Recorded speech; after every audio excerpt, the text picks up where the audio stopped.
Hello, everyone. I'm back.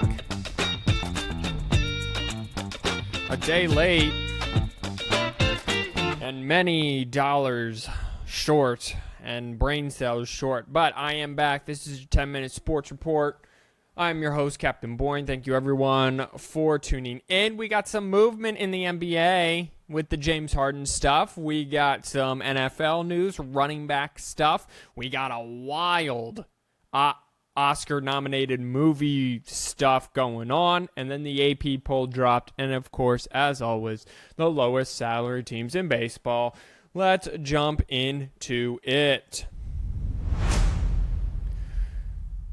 Sound bites kind of sound weird. Comment down below. Are the sound bites weird for you guys as well? They sound weird in my headphones. Doesn't mean they are. It was kind of being a little funky here, so who knows if they'll even last the whole time. But let's get into it. James Harden is very unhappy in Philadelphia. James Harden opted into a $35 million contract because he thought he was going to get traded or sign a long-term deal there in Philadelphia. James Harden has done neither. Has been not traded and has not been proposed a max contract there in Philadelphia. So what did he do? The general manager, which he chose to come and play for in Philadelphia, Daryl Morey, in China, as part of one of his camps over in China, he said, Daryl Morey is a liar and I will never be part of an organization that he is a part of. He went on to repeat, let me say it again, Daryl Morey is a liar and I will never be part of an organization that he is a part of. Bummer for Philadelphia, because now James Harden is probably going to hold out. The Daryl Morey took James Harden off the trade block. He's not going to get a big deal. James Harden wants out. He wanted to go play for Philadelphia, or for Los Angeles Clippers. He has no leverage. Daryl Morey knows that. This has gone sour. So I was a proponent of Philadelphia trading for James Harden in the first place. Now it's just gone from bad to worse, and Joel Embiid is still without help, and so next is Joel Embiid is going to demand a trade. I'm almost positive. Some MLB news, specifically surrounding the running backs. Dalvin Cook signed a one-year deal with the New York Jets. So now all these veterans are going to play with Aaron Rodgers, have the chance of a Super Bowl, much like they did with Tom Brady in Tampa Bay in 2020. Dalvin Cook is signing a one-year, $8.6 million deal with the New York Jets. Cook, who turned 28 last week, was released on June 8th.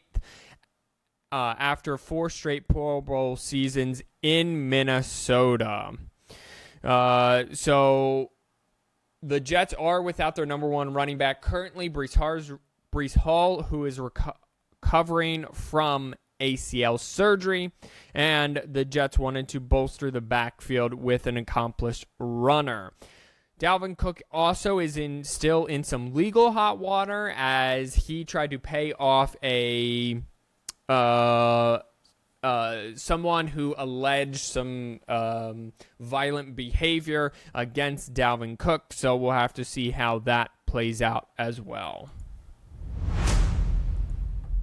Ezekiel Elliott, who is not in any legal hot water for once in his life, who was a free agent, is going to sign with the New England Patriots. Elliott tweeted 1-5 all the way at Patriots, referencing his plans to wear the jersey 15 he wore in college at Ohio State University. He wore number 21 with the Cowboys. Elliott's one-year deal with the Patriots includes a $3 million base salary and a $1 million signing bonus, and it can be worth up to $6 million with incentives. So just another kind of offensive weapon to jumpstart this lackluster Patriots offense that was last year. These running backs getting paid a little bit here, but still no any big-time deals. But the Jets and the Patriots definitely bolstering backfield depth.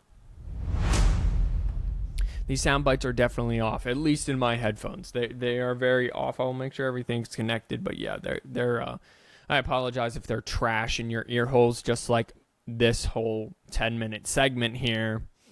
The Blind Side, Michael Orr alleges that I don't even know how to pronounce their name. Tuohys.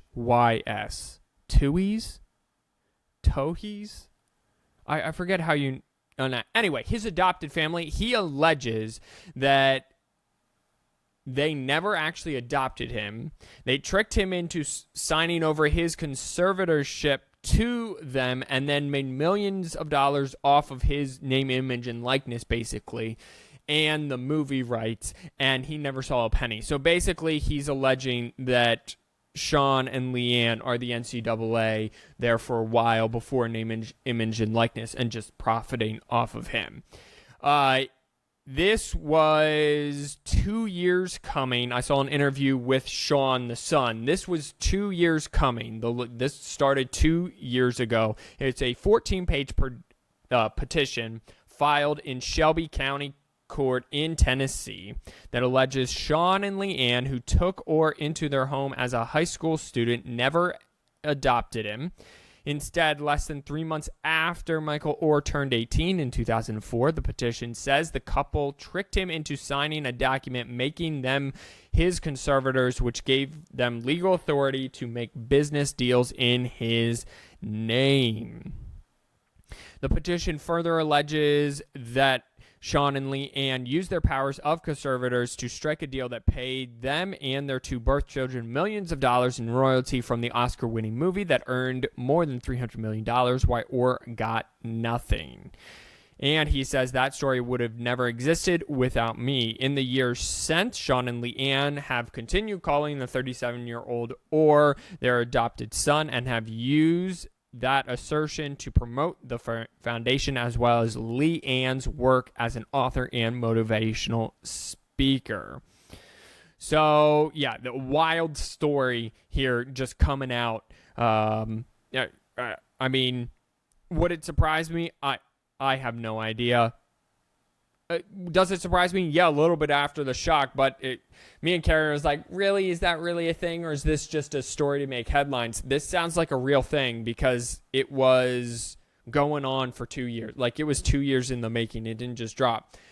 Michael Orr did drop a memoir yesterday as well, so the timing of it has people kind of scratching their heads a little bit. But hey, fraud is fraud, and so let's just move on.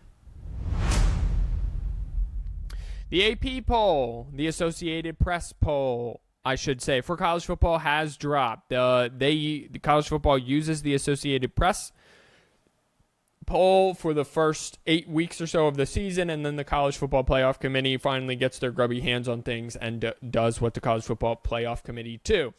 At the top, no real surprise, number one, Georgia, receiving 60 of the 63 first place votes. Michigan, the curse of Captain Boring, going to continue there. Number two, highest ranking ever, or tied for the highest ranking ever and highest since 1991 when they were also number two. Ohio State number 3, Alabama 4, LSU 5, USC 6, Penn State 7, Florida State, Clemson 8 and 9 respectively, and then Washington rounds out the top 10. On Facebook or on Instagram at 4th and 1 Podcast. Go check out the total 25 teams as I have them posted there. The lowest salary teams in baseball are continuing to chug on into August, late into August, getting ready for the home stretch here in September. The Baltimore Orioles, one of the best teams now in all of baseball, they sit 29 games above 500. They are 74-35. They are on a 3-game winning streak. They beat the Mariners 1-0, 5-3, and then the Padres 4-1. They lead the Tampa Bay Rays in the East by a full 3 games now. Speaking of those Tampa Bay Rays, they are on a 1-game winning streak themselves. They beat the Guardians 9-8, then 6-5, then lost to the Guardians 9-2, but won the series in general, and then last night beat the San Francisco Giants 10-2. They trail the Baltimore Orioles by a full 3 games.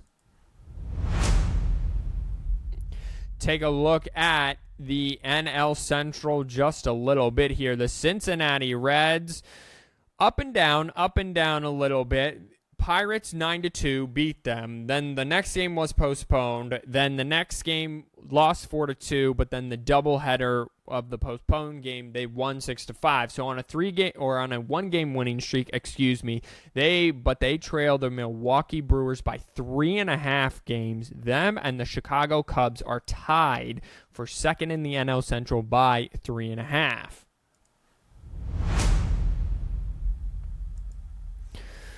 The division leaders are the Baltimore Orioles at 74-45, Minnesota Twins in the Central, and then the Texas Rangers lead the Houston Astros in the AL West by 3.5 games.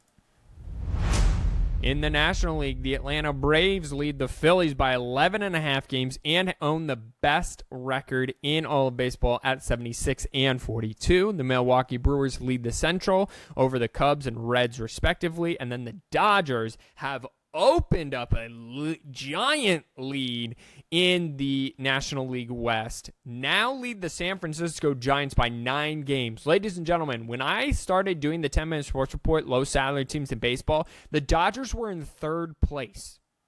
3rd place. This is 10 weeks ago now. In 10 weeks, they now took over the lead and lead it by a full 9 games. I need to hurry up and get you out of here.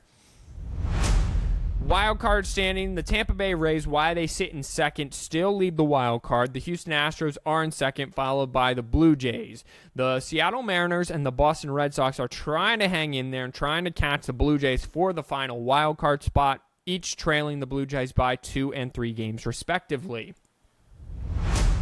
The Philadelphia Phillies kind of a little hot now. They now lead the wild card.